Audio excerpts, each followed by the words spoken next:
লেপটপটো সামৰি বিক্ৰমে বহাৰ পৰা উঠিব খোজোতেই হঠাৎ মোবাইল ফোনটো বাজি উঠিল। বিক্ৰমে লগে লগে ফোনটো হাতত লৈ সংযোগ স্থাপন কৰি সঁহাৰি জনালে।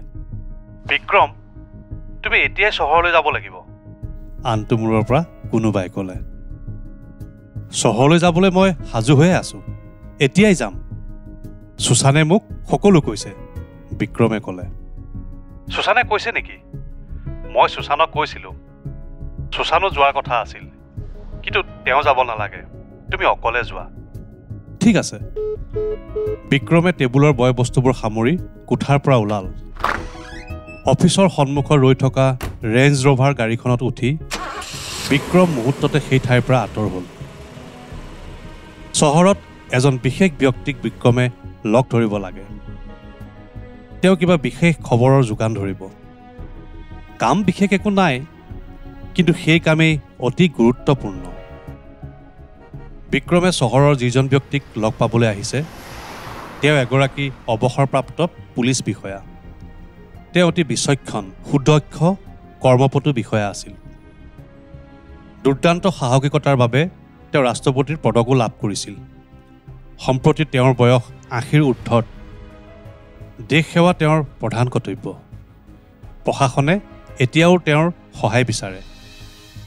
তেওঁৰ নাম অৰিন্দম বৰগোহাঁই, কিন্তু সকলোৱে তেওঁক AGB বুলিয়েই জানে। চহৰৰ মাজমজিয়াতে তেওঁৰ ঘৰ। অৱশ্যে মূল পথৰ পৰা এটা শাখাৰ পথেৰে কিছুদূৰ সোমাই যাব লাগে। আটোম টোকাৰিকৈ সজা সৰু অথচ এটা দেখনীয়াৰ ঘৰ। বিক্ৰমৰ গাড়ী গৈ অৰিন্দম বৰগোহাঁই ঘৰৰ সন্মুখত ৰ'ল। লগে লগে ভিতৰৰ পৰা দ্ৰুত পদক্ষেপেৰে যুৱক এজন সোমাই আহিল। ছাৰ, গাড়ীখন গেটৰ ভিতৰলৈ সোমোৱাই দিয়ক, যুৱকজনে বিক্ৰমক উদ্দেশ্যি ক'লে। ঠিক আছে, বিক্ৰমে হাঁহি এটা মাৰি ক'লে। যুৱকে গেটখন খুলি দিলে। বিক্ৰমে গাড়ীখন চৌহদৰ ভিতৰলৈ সোমোৱাই লৈ গ'ল। তাৰ পিছত বিক্ৰমে গাড়ীৰ পৰা নামি আগবাঢ়ি গৈ ঘৰটোৰ দুৱাৰ মুখত ৰ'ল। সোমাই আহা বিক্ৰম, ভিতৰৰ পৰা ABG অৰ্থাৎ অৰিন্দম বৰগোহাঁয়ে ক'লে। বিক্ৰম সোমাই গ'ল। মূৰত শুদ্ধ বগা চুলিৰে অৰিন্দম বৰগোহাঁইৰ দৈহিক সৌন্দৰ্য সেই বয়সতো সমূলি ম্লান পৰা নাই। গাল মুখৰ ৰং পকা থেকেৰাৰ দৰে, দৃষ্টিশক্তিও অটুট আছে। ঘৰখনত অৰিন্দম বৰগোহাঁই অকলশৰীয়া নহয়, পু বোৱাৰী, পত্নী, নাতি নাতিনীৰে ঘৰ পৰিপূৰ্ণ। দুজনী কন্যাও আছে, তেওঁলোকৰ বিয়া হৈ গ'ল। বিক্ৰমক লগত লৈ অৰিন্দম বৰগোহাঁয়ে নিজৰ অফিচ ৰুমত সোমাই দুৱাৰখন বন্ধ কৰি দিলে। বৰ্হিদেশৰ শত্ৰু মানে কিছুমান এজেণ্টে আমাৰ ৰাজ্যত বৰ বেয়াকৈ খোপনি লৈছে বিক্ৰম, অৰিন্দম বৰগোহাঁয়ে ক'লে। বিক্ৰমে কৌতূহলেৰে অৰিন্দম বৰগোহাঁইৰ মুখলৈ চাই ৰ'ল। সেইবোৰক অতি সোনকালে পুলিয়ে পোখাই উঘালিব নোৱাৰিলে দেশৰ অখণ্ডতা তথা স্বাধীনতা বিপন্ন হ'ব। মই তোমাক কিছুমান সূত্ৰ দিম, তুমি সেইবোৰ গুৰুত্ব সহকাৰে অনুধাৱন কৰিবা। তাৰপিছত বাকী কাম তেওঁলোকৰ। এই বুলি অৰিন্দম বৰগোহাঁয়ে কেইমুহূৰ্তমান টভক মাৰি ৰৈ পুনৰ ক'লে। যিবোৰ তথ্য সংগ্ৰহ কৰি মই তোমাক এতিয়া দিছোঁ, তাৰ বাবে মোৰ মানুহে বহু কষ্ট কৰিব লগা হৈছে। আপোনাক অশেষ ধন্যবাদ। আপুনি দেশৰ সুৰক্ষা আৰু মংগলৰ বাবে যিখিনি কৰিছে, তাৰ বাবে সমগ্ৰ দেশবাসী আপোনাৰ ওচৰত চিৰঋণী হৈ ৰ'ব। অৰিন্দম বৰগোহাঁয়ে তেওঁৰ সংগৃহীত সমস্ত তথ্য বিক্ৰমৰ হাতত তুলি দিলে। মই এতিয়া যাওঁ ছাৰ। বিক্ৰম বহাৰ পৰা উঠিব খোজাত অৰিন্দম বৰগোহাঁয়ে বাধা দি ক'লে, ৰ'বা, এনেকৈ কিয় যাবা? ইয়াতে মোৰ পৰিয়ালৰ সৈতে ডিনাৰ কৰি যোৱা। দেৰি হ'ব নেকি ছাৰ? সামান্য ইতস্ততা বোধ কৰি বিক্ৰমে ক'লে। একো দেৰি নহয়। বহাৰ পৰা উঠি হাতৰ ঘড়ীটোলৈ চাই অৰিন্দম বৰগোহাঁয়ে ক'লে, তুমি বহাচোন। এই বুলি কৈ অৰিন্দম বৰগোহাঁয়ে ভিতৰৰ কোঠালৈ গ'ল।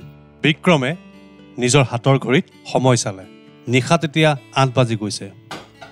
অৰিন্দম বৰগোহাঁই আৰু তেওঁৰ পৰিয়ালৰ লগত একেলগে বহি নিশাৰ আহাৰ গ্ৰহণ কৰিলে বিক্ৰমে। নানা কথা হাঁহি ধেমালিৰ মাজেৰে সময়খিনি পাৰ হ'ল। অৰিন্দম বৰগোহাঁইৰ আন্তৰিকতা তথা আপোন আপোন লগা ভাৱ এটাৰ বাবে তেওঁ বিক্ৰমহঁতৰ সকলোৰে প্ৰিয়। বিক্ৰমে অৰিন্দম বৰগোহাঁই আৰু তেওঁ পৰিয়ালৰ পৰা বিদায় লৈ ওলাই আহোঁতে নিশা যথেষ্ট হৈছিল। চহৰৰ বাট পথবোৰ পোহৰেৰে মুখৰিত হৈ আছিল যদিও চহৰৰ সীমা অতিক্ৰম কৰাৰ পিছতে সমস্ত পৃথিৱী অন্ধকাৰত ডুব গৈ থকা যেন লাগিল। ঘোৰ অন্ধকাৰ নিশা, কৃষ্ণপক্ষ, নিৰ্জন পথ। গাঁও অঞ্চল অতিক্ৰম কৰাৰ পিছতে পথৰ দুকাষে থকা গভীৰ অৰণ্যৰ পৰিৱেশটো যথেষ্ট গভীৰ কৰি তুলিছিল। স্বচ্ছন্দ গতিৰে আগবাঢ়ি গৈ আছিল বিক্ৰমৰ ৰেঞ্জ ৰভাৰ গাড়ীখন।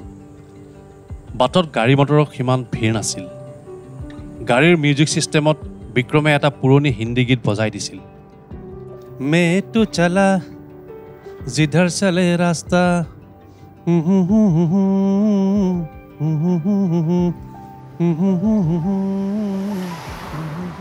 গীতটো মুখৰ ভিতৰতে দোহাৰি গ'ল। বাটটোৰ এঠাইত সাধাৰণ কেঁকুৰি এটা পাৰ হৈ এটা ডাঙৰ পুল। গাড়ীৰ লাইটৰ পোহৰত কেইজনমান মানুহ বিক্ৰমৰ দৃষ্টিগোচৰ হ'ল। পুলটোৰ ঠিক ওপৰতে বিক্ৰমে ভালকৈ লক্ষ্য কৰিলে 4জন মানুহ। মানুহকেইজনে কাৰোবাক আক্ৰমণ কৰা যেন লাগিল বিক্ৰমৰ গাড়ীখন ওচৰ চপাৰ লগে লগে মানুহকেইজন তড়িৎ গতিৰে জঁপিয়াই জঁপিয়াই লৰি গৈ আলিৰ কাষৰ ঘন অৰণ্যৰ মাজত অন্তৰ্ধান হ'ল। এজন ব্যক্তি আলিৰ ওপৰতে পৰি আছিল। বিক্ৰমৰ চকুত পৰাৰ লগে লগে গাড়ীখন ৰখালে। কিং কৰ্তব্যবিমূঢ় হৈ বিক্ৰমে গাড়ীৰ পৰাই মানুহজনলৈ চালে। মানুহজনৰ মুখৰ পৰা মাজে মাজে গেঙনিৰ দৰে শব্দ ভাহি আহিছিল। বিক্ৰমে গাড়ীৰ দুৱাৰখন খুলি সন্তৰ্পণে নামিবলৈ চেষ্টা কৰোঁতেই অৰণ্যৰ ফালৰ পৰা পিষ্টলৰ গুলী এটা আহি গাড়ীখনৰ দুৱাৰত আঘাত কৰিলে। কথমটি বিক্ৰমৰ গাত নালাগিল গুলীটো। তৎমুহূৰ্ততে বিক্ৰম গাড়ীত উঠি বহিল আৰু জেপৰ পৰা পিষ্টলটো উলিয়াই যি ফালৰ পৰা গুলীটো আহিছিল সেই ফাললৈ লক্ষ্য কৰি গুলী এৰিলে। বিক্ৰমে বুজিলে যে যিকেইটাই বিক্ৰমক গাড়ী দেখি আঁতৰি পলাইছিল সিহঁতেই নিশ্চয় অৰণ্যৰ মাজৰ পৰা গুলী এৰিছে।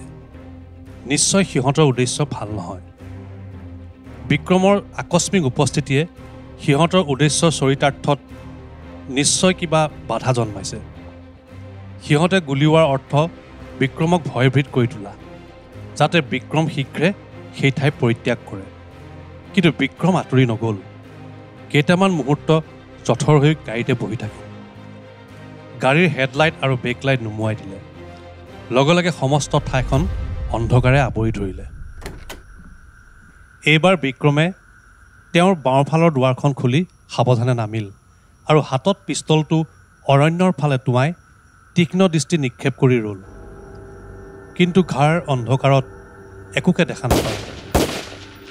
সেই সময়তে পুনৰ দুজাই গুলী অৰণ্যৰ ফালৰ পৰা আহি গাড়ীখনৰ গাত আঘাত কৰিলে। বিক্ৰমে ভৰিৰ ওচৰতে থকা শিলগুটি এটা তুলি সজোৰে অৰণ্যৰ ফালে দলিয়াই দিলে। শব্দৰ প্ৰতিকাৰ কি হ'ব ভাবোঁতেই পুনৰ দুজাই গুলী অৰণ্যৰ ফালৰ পৰা আহি গাড়ীত আঘাত কৰিলে। কিছু সময় নীৰৱতা। বিক্ৰমে চুচৰি চুচৰি আহত ব্যক্তিজনক কাষ চাপিবলৈ চেষ্টা কৰিলে। পুনৰ গুলী আৰম্ভ হ'ল। হঠাৎ বিক্ৰমে এটা বিকট আৰ্তনাদ কৰি আহত ব্যক্তিজনৰ কাষতে শুই পৰিল।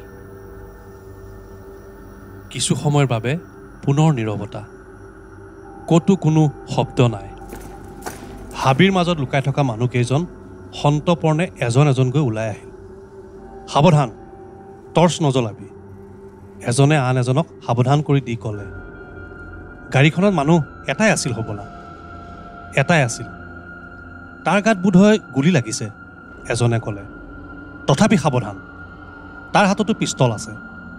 এইবুলি মানুহজনে জোপোহা গছ এজোপাত ধৰি সজোৰে লৰাই দিলে আৰু লগে লগে সেই ঠাইৰ পৰা আঁতৰি গ'ল। সেই শব্দৰ কোনো সাৰ সুৰ নাপাই মানুহকেইটাই আশ্বস্ত হ'ল আৰু ধীৰে ধীৰে বিক্ৰমৰ গাড়ীখনৰ ফালে আগবাঢ়িল। গাড়ীখনৰ নিচেই কাষ চাপি আন্ধাৰতে চাৰিওফালে চকু ফুৰাই চালে। গাড়ীৰ ভিতৰলৈকো ভুমুকি মাৰি চাই কাকো দেখা নাপাই এজনে ক'লে, গাড়ীত কোনো নাই। মানুহটো ক'ত, যিটোৱে আমালৈ গুলিয়াইছিল? আন এজনে প্ৰশ্ন কৰিলে। তাৰ হাতত পিষ্টল আছে যেতিয়া সিও কোনোবা পাৰ্টিৰ হ'ব লাগিব নে পুলিচৰ মানুহ? এজনে প্ৰশ্ন কৰিলে।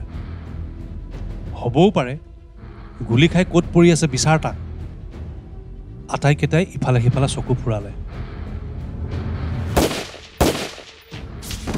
হঠাৎ আহত ব্যক্তিজনৰ কাষতে মৃতৰ দৰে পৰি থকা বিক্ৰমৰ পিষ্টলে গৰজি উঠিল এটা এটাকৈ আটাইকেইটাই বাগৰি পৰিল বিক্ৰমৰ গুলি কেতিয়াও লক্ষ্যভ্ৰষ্ট নহয় দুয়ো হাত সমানে চলে মানুহকেইটা ধৰাশাৰী হোৱাৰ পিছতে বিক্ৰমে পৰাৰ পৰা উঠিল আৰু আন হাতত থকা টৰ্চটো জ্বলাই মানুহকেইটাক নিৰীক্ষণ কৰিলে এজনৰ হাত এখন সামান্য লৰচৰ কৰা দেখি বিক্ৰমৰ পিষ্টলে তাৰ বুকুলৈ লক্ষ্য কৰি পুনৰ গৰজি উঠিল এইবাৰ মানুহটো একেবাৰে নিথৰ হৈ পৰিল বিক্ৰম পুনৰ আহত মানুহজনৰ ওচৰলৈ আহিল মানুহজনৰ সমস্ত দেহ ৰক্তাক্ত কেইবাঠাইতো গুৰুতৰ আঘাতৰ চিন শাৰীৰিক অৱস্থা অতি সাংঘাতিক জীৱটো কোনোমতেহে দেহত সোমাই আছে বিক্ৰমে অকণো পলম নকৰি মানুহজনক গাড়ীত উঠাবলৈ চেষ্টা কৰিলে কিন্তু তাৰ আগতেই মানুহজনৰ মৃত্যু ঘটিল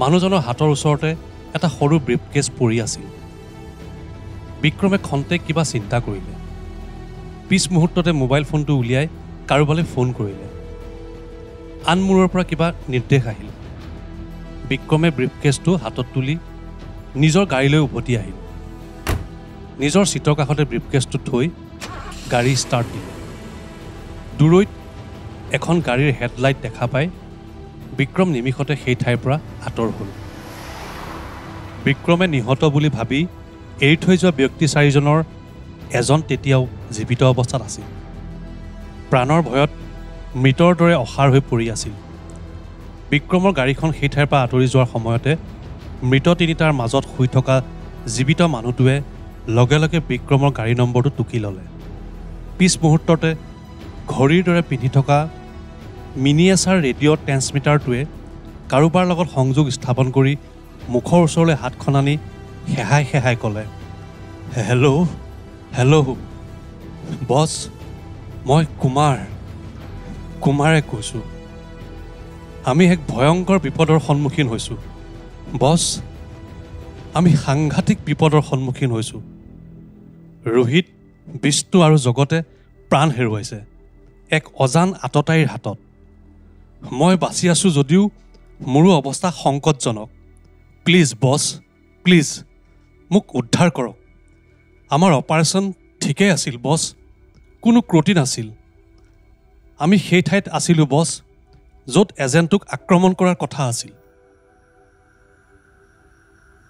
আন মূৰৰ পৰা কথা বন্ধ হোৱাত মানুহজনে সেই ঠাইৰ পৰা চুচৰি আঁতৰি যাবলৈ চেষ্টা কৰিলে কিছু সময়ৰ পিছতে এখন গাড়ী আহি সেই ঠাইত ৰ'ল দুজন সশস্ত্ৰ ব্যক্তি গাড়ীখনৰ পৰা নামিল দুয়ো চাৰিওফালে টৰ্চৰ পোহৰ পেলাই চালে অলপ আঁতৰতে মৃতদেহ তিনিটা পৰি থকা দেখি দুয়ো আগবাঢ়ি গ'ল তিনিও গুলীবিদ্ধ হৈ পৰি আছে পুলটোৰ কাষতে পৰি থকা আনটো মৃতদেহো চকুত পৰিল দুয়ো মানুহটোৰ কাষ চাপিল এইটো আছিল চিকাৰ ধৰিবলৈ আহি আমাৰ ইহঁতেই চিকাৰ হ'ল কিন্তু কুমাৰ ক'ত এজনে উৎকণ্ঠাৰে প্ৰশ্ন কৰিলে এনেতে কিছু আঁতৰত আলিৰ দাঁতিত কিবা এটা লৰচৰ কৰি মৃদু গেঙনিৰে শব্দ কৰি থকা দেখি দুয়ো ততাতৈয়াকৈ আগুৱাই গ'ল আহত মানুহটোৱে হাত এখন দাঙি কিবা ইংগিত দিবলৈ চেষ্টা কৰিলে কুমাৰ এজনে উচ্চাৰণ কৰিলে দুয়ো লৰালৰিকৈ পৰি শেষাই থকা মানুহটোৰ ওচৰলৈ গ'ল কুমাৰ এইবোৰ কেনেকৈ হ'ল কোনে অনুসৰণ কৰিছিল তোমালোকক এজনে আচৰিত হৈ সুধিলে বোধহয় কোনোবা এজনে আমাক অনুসৰণ কৰি আহিছিল সি আমাক আক্ৰমণ কৰিছিল কেৱল মইহে বাচি আছোঁ ফাইল কি হ'ল নাই সি লৈ গৈছে তাৰ গাড়ীৰ নম্বৰটো মই দেখিছিলোঁ মূৰ্খ মানুহটোৱে পুনৰ হেহাই ক'লে কিমান কোৱা বেগতে এজনে সুধিলে MR096012 এজনে মোবাইলত নম্বৰটো নোট কৰি ল'লে আনজনে জেপৰ পৰা পিষ্টলটো উলিয়াই কুমাৰৰ বুকুলৈ লক্ষ্য কৰি দুজাই গুলী এৰিলে লগে লগে কুমাৰৰ প্ৰাণবায়ু উৰি গ'ল পিছ মুহূৰ্ততে সেই ঠাইৰ পৰা মানুহ দুজন আঁতৰ হ'ল